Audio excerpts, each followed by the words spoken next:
Syria is witnessing new outbreaks of violence against the Druze.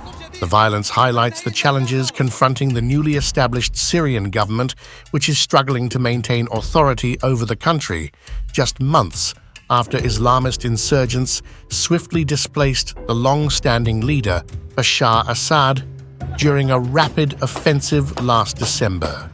As Islamist factions perpetrate heinous acts against Druze civilians in Syria, employing both theological rhetoric and systematic brutality, the reaction from Western nations has been largely muted.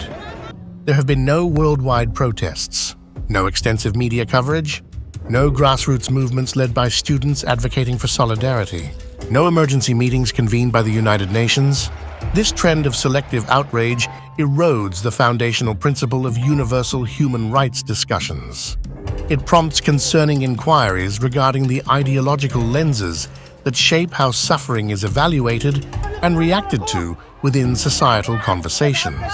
When the intensity of moral outrage is influenced more by who commits the act or the political relevance of the victim, rather than the atrocity's gravity, it significantly diminishes the integrity of the human rights advocacy community. But why is the West seemingly silent? Why is the West excusing the failures of al-Shaara's interim government? And what prompts the Israeli military to safeguard the Druze? Here's all you need to know.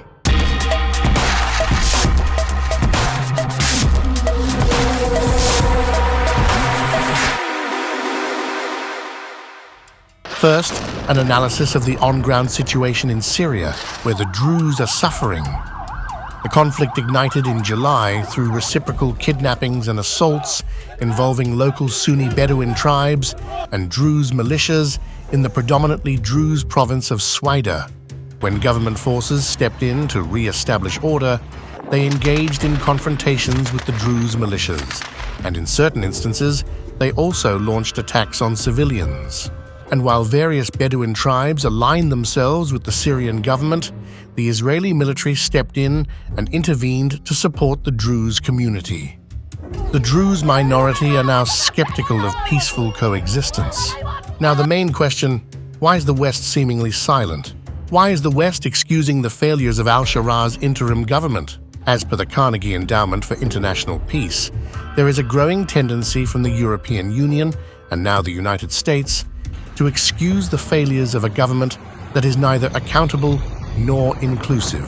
Amidst the pressure to demonstrate strides toward normalization and enhance access to Damascus, numerous foreign and domestic entities have ignored the troubling histories of unelected, significantly compromised individuals now involved in Syria's new interim government. Al-Shaara visited Paris in his first official trip to Europe. Think tank analysts say that in an apparent rush to secure business deals, Trump announced the lifting of U.S. sanctions on Syria before meeting with Ahmad al-Shaara the very next day. This occurred even though the Syrian government has not succeeded in providing safeguards for minority groups.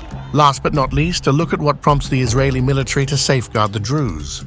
The Druze constitute a significant population in both Israel and Syria, and in Israel, they are regarded as a faithful minority, frequently participating in military service. The Druze religious sect began as a 10th century offshoot of Ismailism, a branch of Shiite Islam. Over half of the approximately 1 million members of the Druze community globally are found in Syria, with a significant number of others residing in Lebanon and Israel.